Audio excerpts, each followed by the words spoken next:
Hello, welcome back to my channel. I'm JC, and today's video we're going to be talking about saving the cat. Now, the question is, I've started saving the cat, but am I finished saving the cat? So, to be honest, this will be a two-part video because I'm not finished. I was supposed to finish this week, but I'm not. And I said that I wanted to finish reading it as a whole first before I re-tackled my outline process. I was working on the character sketches, but while I'm reading Save the Cat, it actually made me rethink some of my characters also. So now I think it's best that I just hold off on my outline until I finish this. But I can tell you what I think of it thus far. Save the Cat just may have changed the way that I am going to do my outlines. It's awesome. And already while I'm reading, I'm already starting to rethink of the movies that I've seen. And think of the beats in those movies, because I know this originally comes from the screenplay version of Save the Cat, and so I'm watching movies a little differently.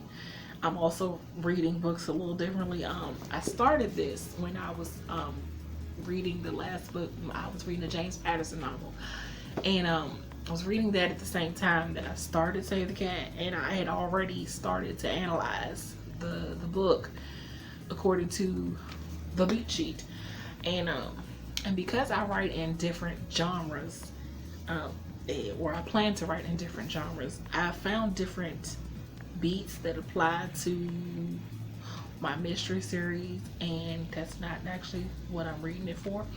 I think the genre that my current work in progress is going to be for is the rites of passage,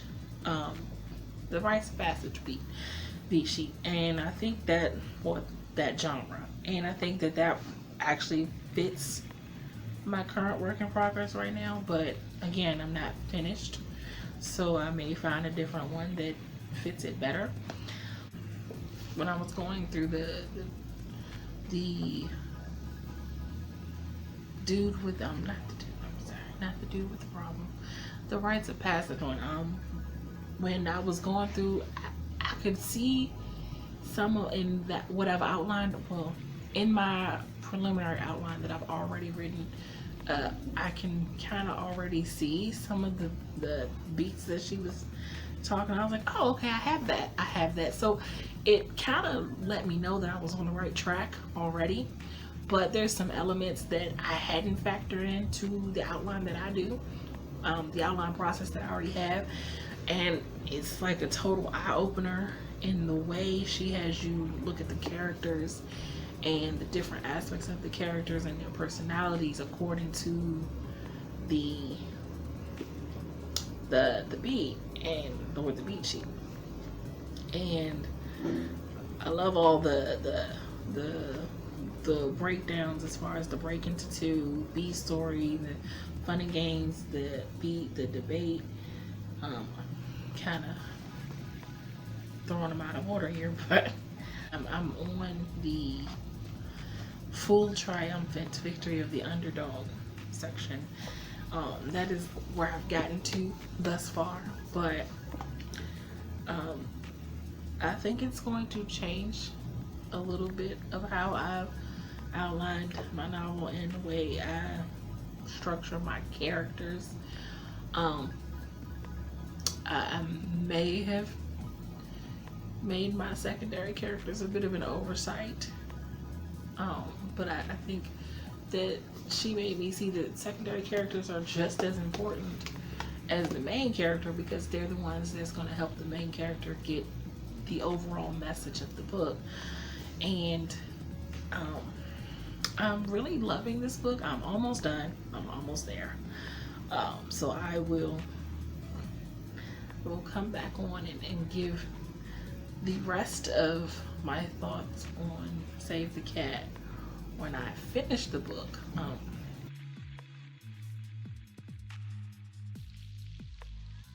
But take two, I'm gonna try to discuss this thing here, Save the Cat. I'm not a book reviewer. I think I've said that before here. I'm not a good book reviewer. So I won't try to like do an overall review of the book. I will just try to maybe explain or share what I got out of it. I think it's an amazing book, by the way. So, Save the Cat is a wonderful book to use for outlining. But of course, as with any book for outlining, you kind of want to take the bits and pieces that are useful for you.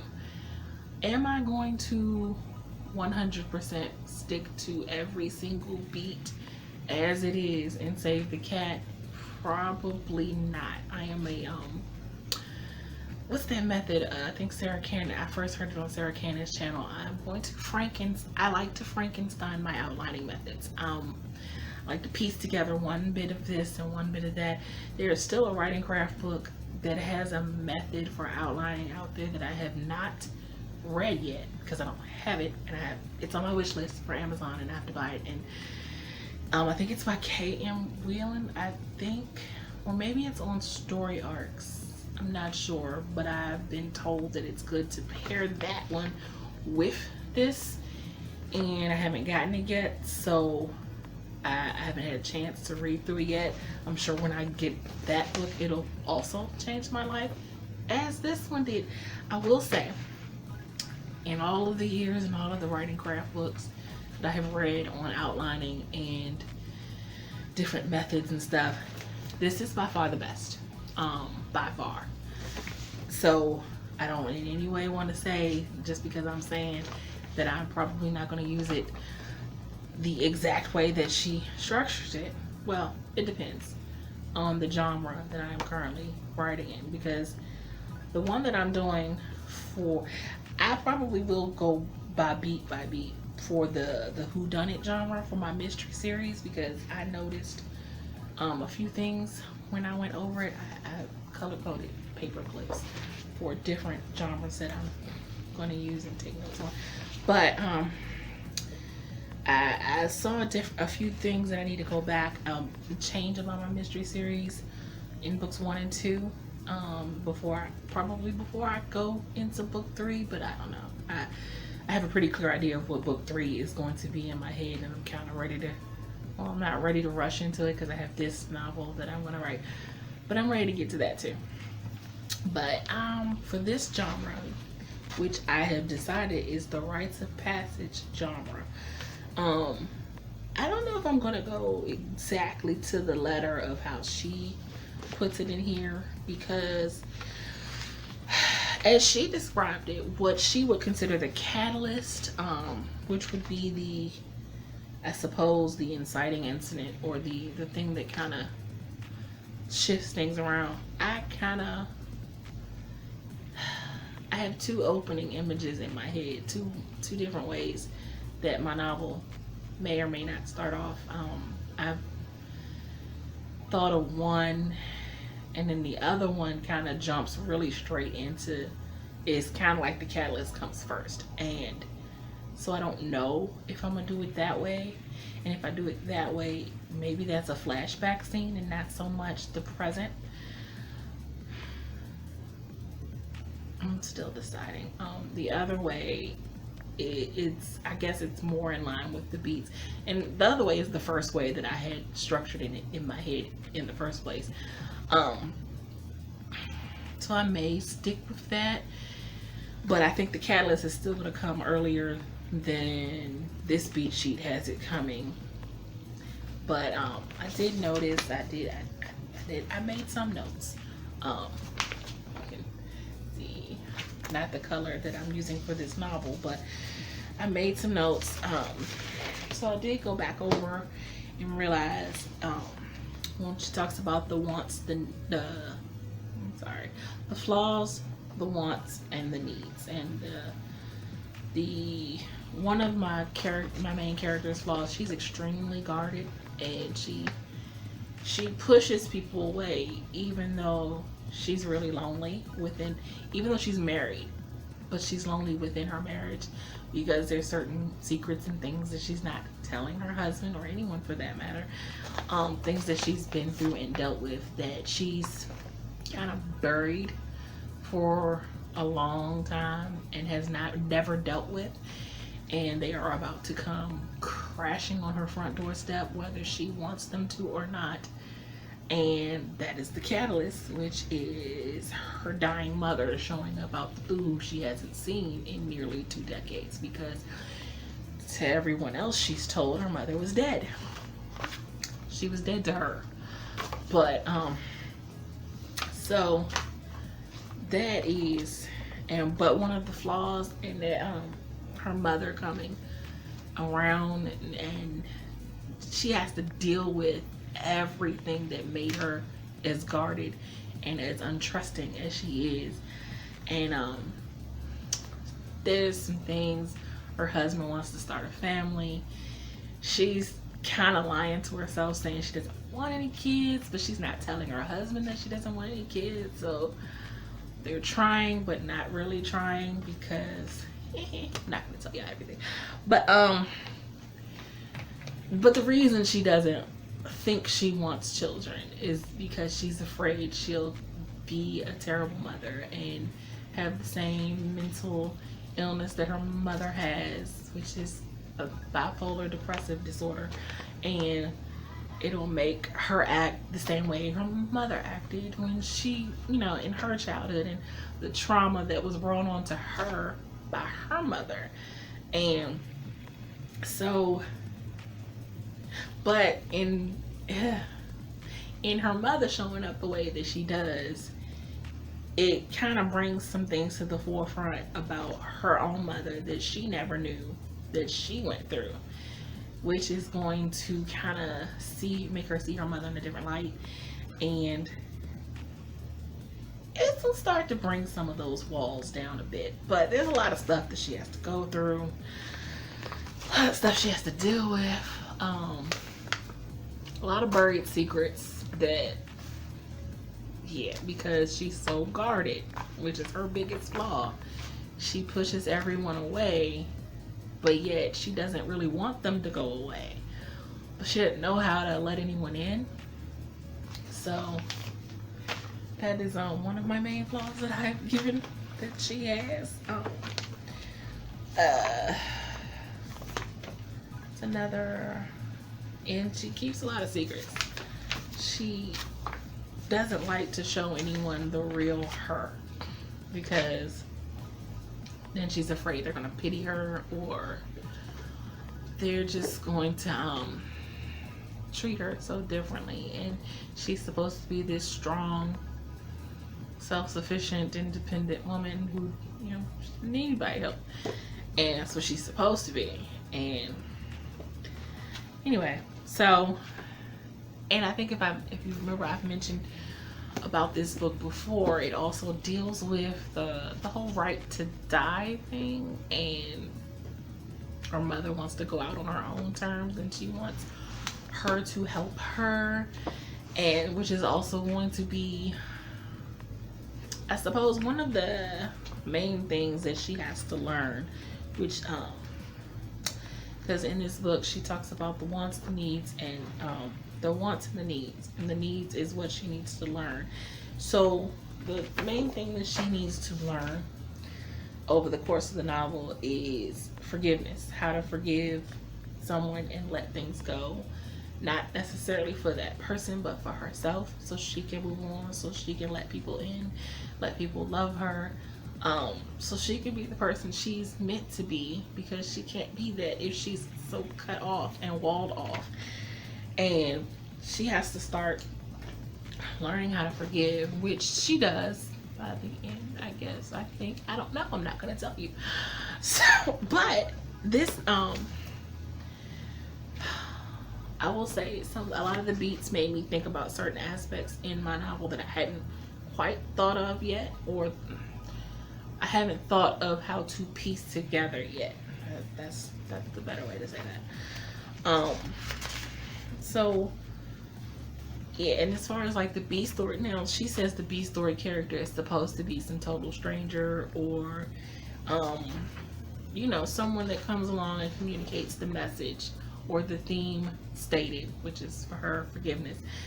But I don't like, well, I had the B story character as being her sister, who she also hasn't seen in at least a decade.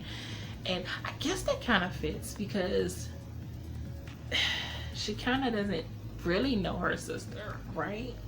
I mean, her sister is kind of, she's not a stranger to her, but they haven't really communicated with each other in so long. And then there's also the possibility, well, no, that's a really big secret that she's carrying and that I'm not going to share because I have to leave something for y'all to find out. And then it's like, okay, so when the bad guys close in, I'm trying to figure out what's the bad guy supposed to be in my particular type of novel. I hadn't figured that part out yet. But also, there is something I hadn't, she has a best friend, and the best friend has a wife. Her best friend is a guy.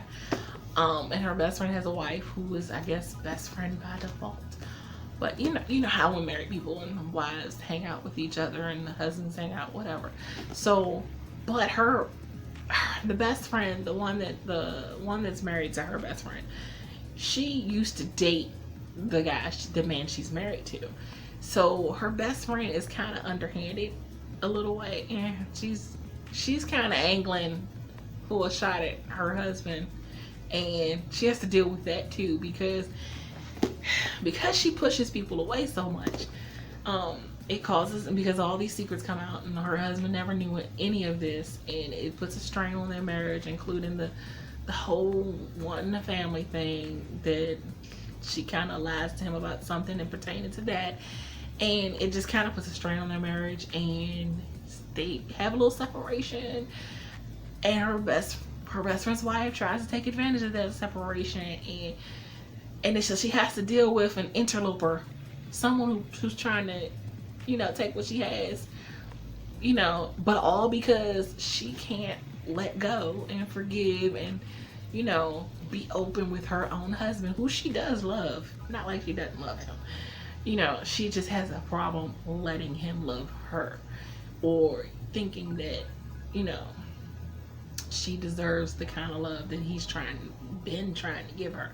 So, but I've realized that in reading this that I hadn't woven the best friend into the outline more, and I need to go back and fix that, because there's kind of this one spot in the outline where I mentioned the best friend, and then I hadn't mentioned them before that. I didn't mention them after that, and I'm like, ooh, I didn't realize I did that. Oops.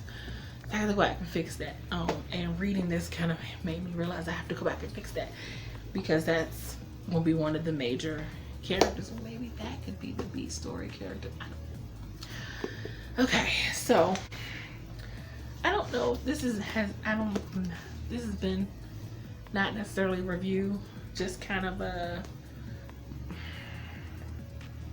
expressing a bit of what I got from Save the Cat, and just kind of telling you, if you haven't bought the book, if you haven't got it, if you're on the fence about whether you think you need it, whether you think this will be helpful, there are about 10 different genre beats.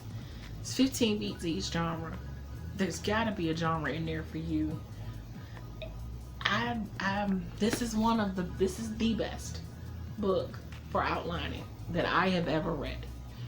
I've read a lot of craft books. I don't know if I've shown you I had a whole entire 5-shelf bookshelf dedicated to writing craft books. This is the best one. So if you haven't bought it, go buy it. And yeah, I don't know what else to say about it, but go buy the book. So that's it for this video. And if you like what you see and want to see more videos from me, don't forget to hit the like and subscribe button, and let me know in the comments, have you used Save the Cat yet? Did you save the cat? Did it help you? How did it help you? Are you using bits and pieces from different outlining methods? And if you are, let me know what book you got it from. Maybe I need to add that to my list. And that's it. Till next time, have a blessed day. Bye.